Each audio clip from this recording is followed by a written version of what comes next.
Hello everyone. तो ये हमारा डार्क हॉर्स वीडियो का पार्ट 2 है। जिसने भी पार्ट 1 नहीं देखा, पहले जाके पार्ट 1 जरूर देखें, तभी आगे की स्टोरी समझ में आएगी।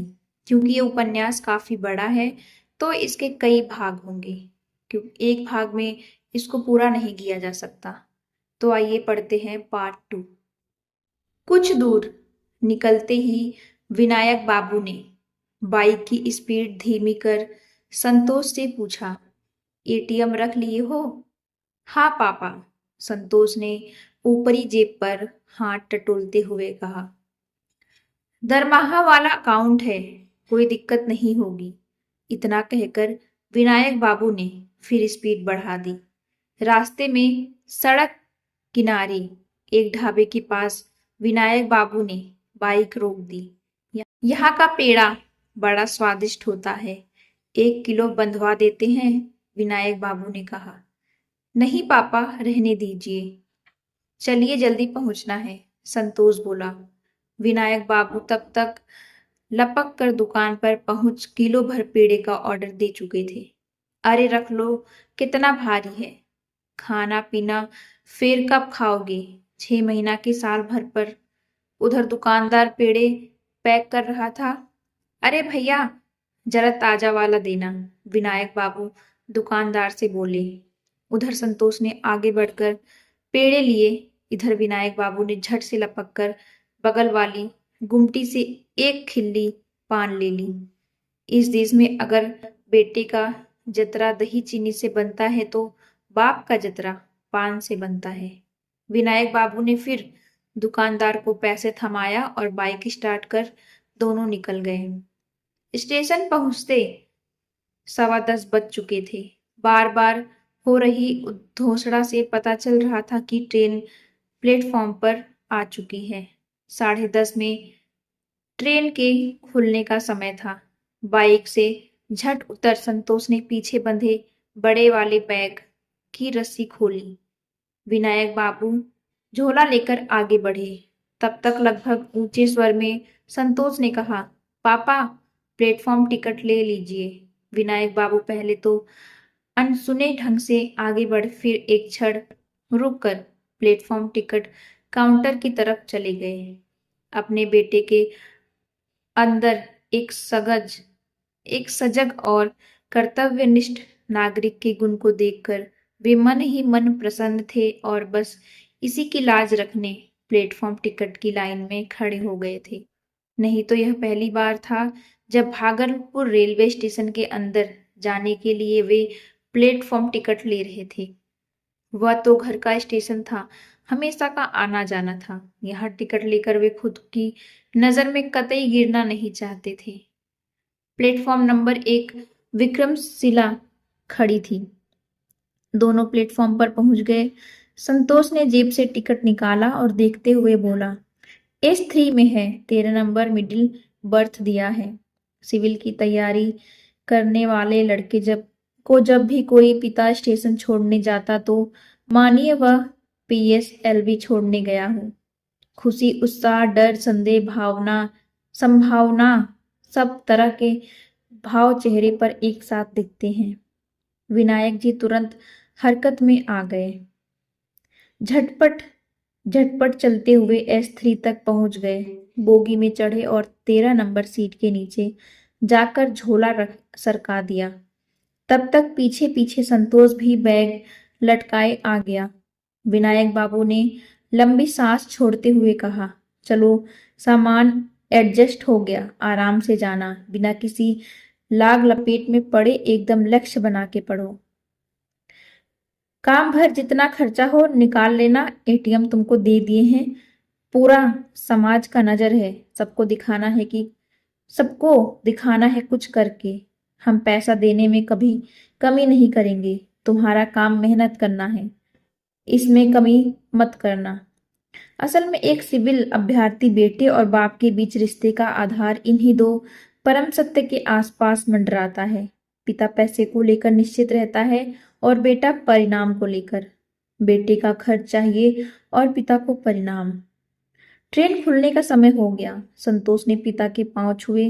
पीठ पर एक जोरदार धौल वाला आशीर्वाद देते हुए विनायक बाबू बोगी से बाहर की ओर निकलते हुए बोले, चलो जय गणेश, पहुंच के फोन कर देना। हिंदी पट्टी के क्षेत्र में कोई पिता जब तक बेटे को गले नहीं लगाता जब तक कि वह खुद से कमाने खाने न लगे। ट्रेन की सीटी बजी, रेलगाड़ी धीरे धीरे प्लेटफॉर्म से सरकने लगी। विनायक बाबू बाहर आ बाइक स्टार्ट कर निकल गए। दिल्ली घुस गया, स्टेशन पर लगा रहा है, 13 नंबर पर लग रहा है। अचानक पैसेंजर की हलचल और बातों से संतोष की आंख खुली। साथ के पैसेंजर सीट के नीचे से अपने अपने सामान खींच रहे थे। संतोष ने आंख मलते हुए पूछा, दिल्ली आ गया क्या? हाँ उतरिए, आ गया महाराज, एक पैसेंजर ने चलते चलते कहा। रात भर मोबाइल पर गाना सुनते सुनते कब नींद आई और कब दिल्ली संतोष का पता नहीं चला। संतोष तुरंत मिडिल बर्थ से नीचे कूदा, अपने जूते खोजने लगा। संतोष का तो एकदम दिल धक हो गया। ये क्या, दिल्ली पहुंचते ही झटका? नया नया 2500 का वुडलैंड गायब। फिर उसने गर्दन नीचे कर सीट के कोने में देखा तो पाया कि उसके दोनों जूते वहीं दुबके पड़े थे। उसने हाथ से खींचकर जूते निकाले। एक मोजा गीला था, शायद रात को किसी ने खाते वक्त पानी गिरा दिया था। संतोष ने बिना सोचे बैग की जेब खोले, मोजे उसमें डाल दिए और केवल जूते पहन जल्दी जल्दी बोगी से बाहर निकला। अपने पैंट की पिछली जेब से कागज का एक टुकड़ा निकाला और उसमें लिखवाए गए निर्देश को पढ़कर एक नजर अपने दाएं बाएं डाली।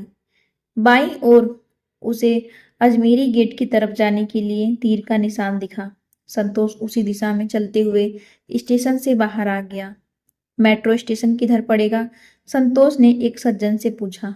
वो सामने ही तो है, लिफ्ट में भाई, सज्जन ने चलते चलते बताया। संतोष ने धीरे से थैंक्स कहा। हालांकि इतनी मिमियाई आवाज वाली थैंक्स उस सज्जन तक पहुंचने से पहले वह जा चुका था। मेट्रो की सीढ़ियों से नीचे उतरते ही उसने सबसे पहले टिकट काउंटर की तरफ नजर दौड़ाई। सारे काउंटर पर मधुमक्खी के छत्ते जैसी भीड़ थी। ओ आगे बढ़ भाई, बुढ़ऊ ने संतोष को कहते हुए आगे वाले को खींचा। अरे कपार पर चढ़ जाएं, आगे जाके क्या टोकन नहीं दे रहा है? आगे वाले बढ़ेगा तब ना बढ़ेंगे, पहुंच रहे हैं पीछे से एकदम, बूढ़े के आगे वाले व्यक्ति ने खींच से कहा। बूढ़ा समझ गया आगे वाला आदमी 40 बरस का होकर भी मिजाज में उसका बाप है, सो उसने चुप रहना ठीक समझा। तब तक बूढ़े के ठीक पीछे वाले व्यक्ति ने बूढ़े के कंधे पर कान ले जाकर पूछा, क्या हुआ अंकल? कुछ नहीं जी, टोकन नु घुस रहा था लौंडा। अजी हम लाइन में खड़े हैं, इतनी देर से बेवकूफ हैं क्या? क्या कह रहा था? लाइए आपकी पकड़ दूं।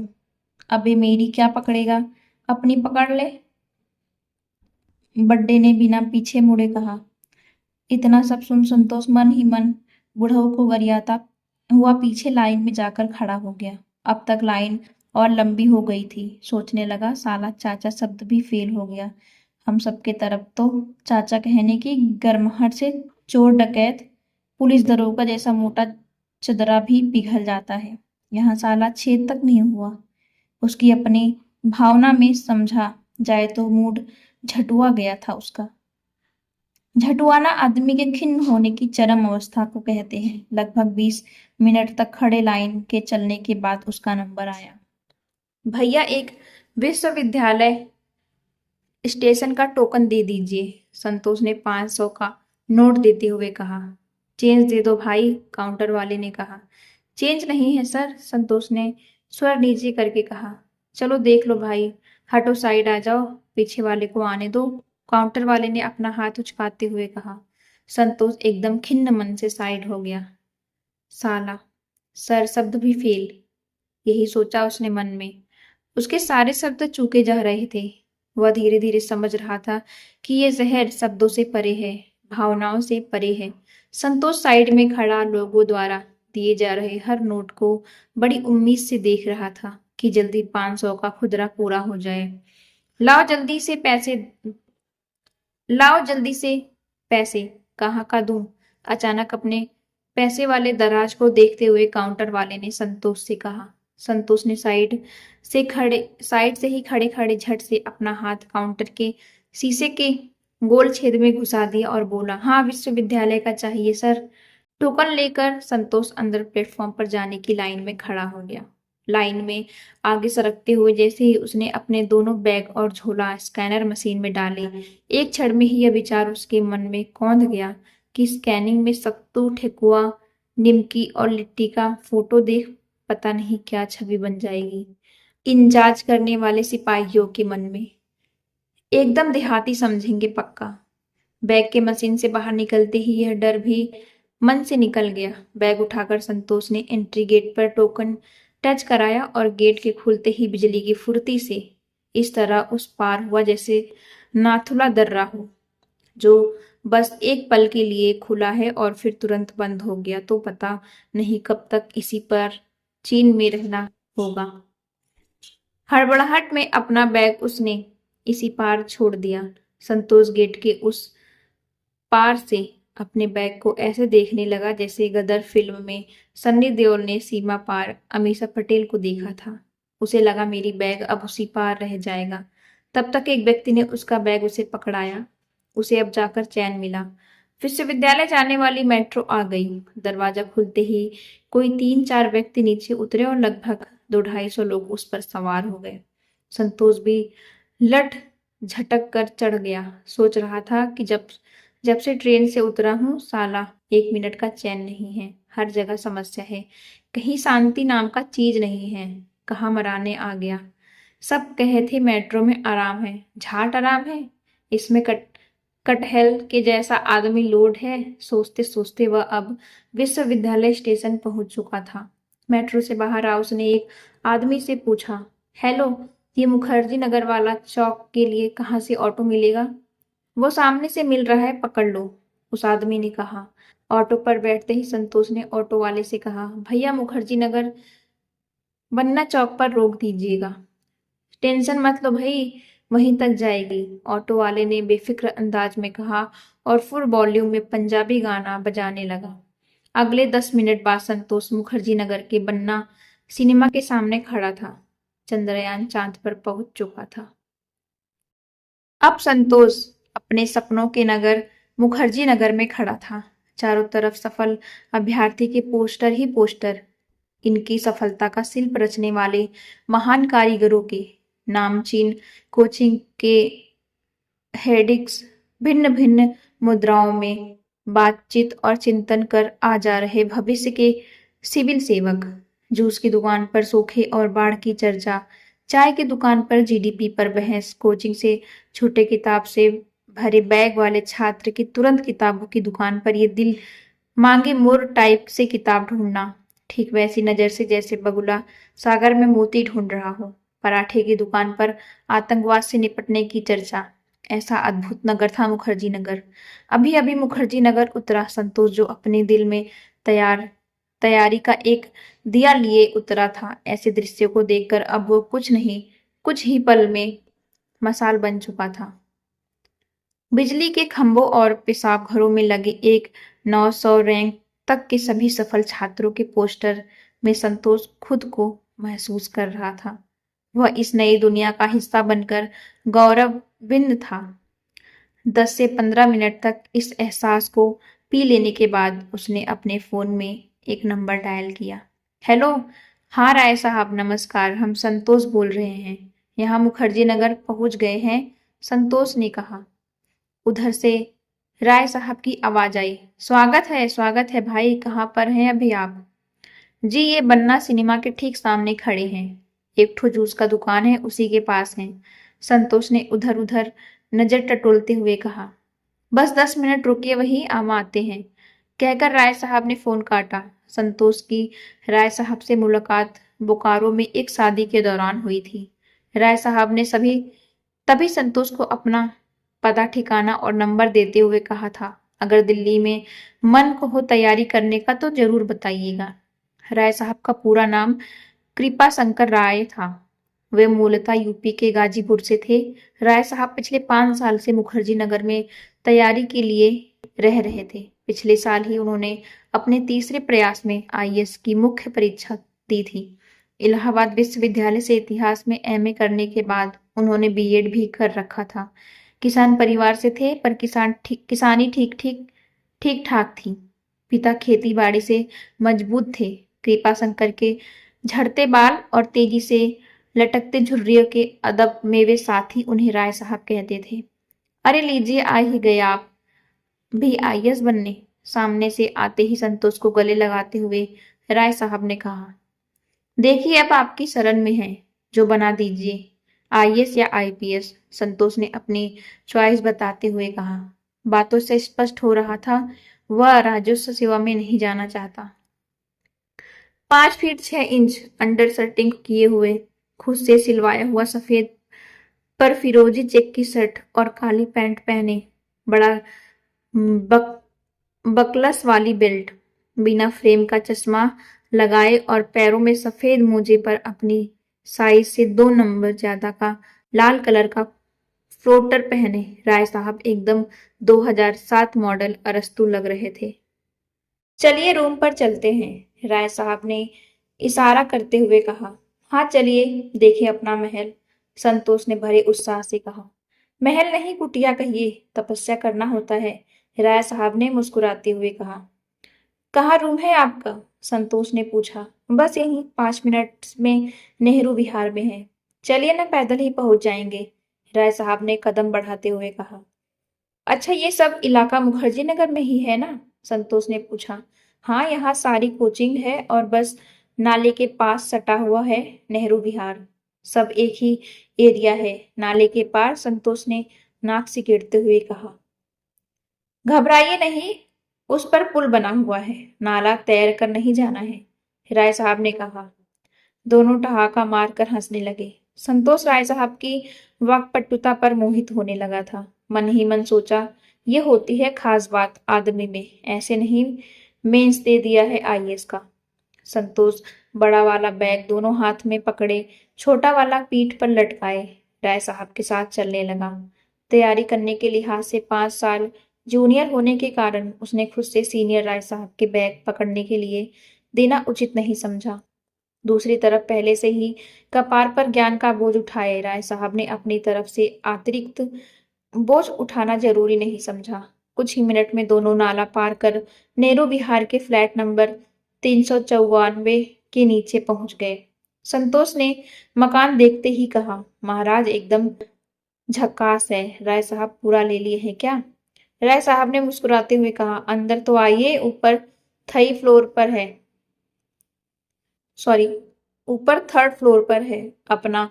इसमें 4 फ्लोर है, 8 लड़का रहता है। सब फ्लोर पर 25 गज का एक कमरा है। देखिएगा, थोड़ा सीढ़ी पर सर बचाकर चढ़िएगा। कितने का है राय साहब कमरवा? संतोष ने पूछा। 4000 प्लस बिजली पानी है संतोष जी, राय साहब ने आंखें तरीर कर बताया। ऊपर कमरे तक पहुंचते संतोष का दम फूल चुका था। इतना भारी बैग लेकर चढ़ना एवरेस्ट की चढ़ाई जैसा था। दमे की मरीज की तरह हाँफ रहा था बेचारा। राय साहब ने ताला खोला और दरवाजे को अंदर की तरफ धकेला। घुसते ही संतोष को ऐसी गंध आई जिसे उसने इससे पहले कभी महसूस नहीं किया था। एकदम नया घिनहा फ्लेवर था। दुर्गंध भी इतनी वैरायटी होती है, यह संतोष ने अभी अभी जाना था। ऐसी दुर्गंध भागलपुर सब्जी मंडी में बरसात के दिनों में भी नहीं सूंघी थी उसने।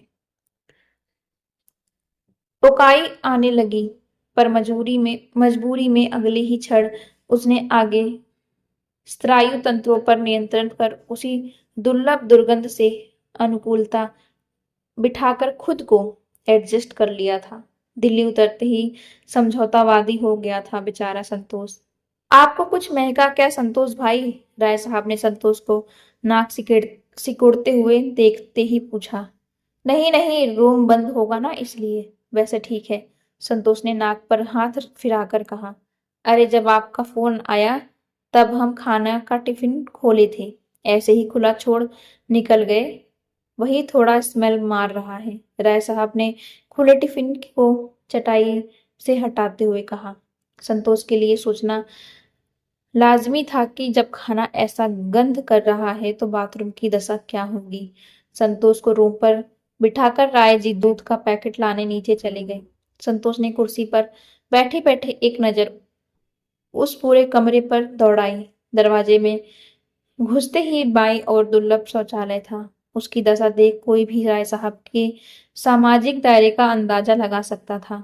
दुर्गंध बता रही थी कि दिन भर में कम से कम 15 लोग जरूर उस बाथरूम में मूतने जाते होंगे, वो भी बिना पानी डाले। बाथरूम से बाहर एक बेसिन था जिसमें नल के पास चप्पलें खोसी थी। पान का पीक और गुटखा ऐसे अटा पड़ा था जैसे चौरसिया पान भंडार का पिछवाड़ा हो। किचन में अखबार और जूते रखे एक छोटा सिलेंडर और कुछ समझ नहीं आने वाली सामग्री एक कोने में रखी हुई थी। कमरे के अंदर एक कोने पर एक रैक में मोटी मोटी विशालकाय किताबें रखी हुई थी। एक रैक के निचले शेल्फ में एनसीईआरटी की किताबें और उसके ऊपर बादाम का डिब्बा रखा हुआ था। दूसरे शेल्फ पर घी की शीशी, बनफूल तेल, ईसा बगोल की भूसी और बाल मुरब्बा, पतंजलि का दंतकांति टूथपेस्ट, पतंजलि का आंवला जूस, मुल्तानी मिट्टी, घृत कुमारी तेल और पतंजलि की अजवाइन एवं हरंड पाचक रखे हुए थे। पतंजलि के इतने सारे प्रोडक्ट देखकर कोई भी कह सकता था कि शायद पतंजलि का यूपीएससी के साथ कोई व्यापारिक करार हुआ हो। बेड से सटे टेबल पर पत्र पत्रिकाओं का एक बड़ा सा टीला खड़ा था। दीवार पर एक तरफ भारत और विश्व के नक्शे चिपके हुए थे। उन पर कई विशेष जगहों पर लाल हरे स्केच से गोले किए हुए थे, जैसे किसी गड्ढे खजाने की खोज का मिशन हो। दीवार पर एक तरफ हनुमान जी और माँ काली की बड़ी तस्वीर ब्लैक टेप से चिपकाई गई थी। बेड के सिरहाने 15-20 पन्नों में लिखे सिलेबस को साटा गया था। जो जगह बची हुई थी वहां मुख्य खबर वाली अखबार की कतरन को साट दिया गया था। पूरे कमरे को देखकर लग रहा था जैसे पहाड़ी दवाखाने वाले वैद्य का तंबू हो। 25 गज के इस कमरे में बेड, मेज, कुर्सी, रैक समेत बाकी सामान रखने के बाद बस इतनी सी जगह बची थी जहां संतोष ने अभी अभी अपना बैग रखा था। संतोष ने मन ही मन सोचा, सचमुच तपस्या कर रहे हैं लोग यहाँ। तो एवरीवन, ये उपन्यास का पार्ट 2 था। पार्ट 3 के लिए आप कमेंट करें कि आपको पार्ट 3 देखना है या नहीं। उपन्यास को पढ़ते वक्त मैंने काफी सारी गलतियां की हैं, उसके लिए मुझे माफ करिएगा। और आने वाली वीडियोस के लिए चैनल को जरूर से सब्सक्राइब करें और पार्ट 1 जरूर देखें, उसके बाद पार्ट 2 और उसके बाद आने वाले पार्ट्स को भी जरूर देखें। धन्यवाद।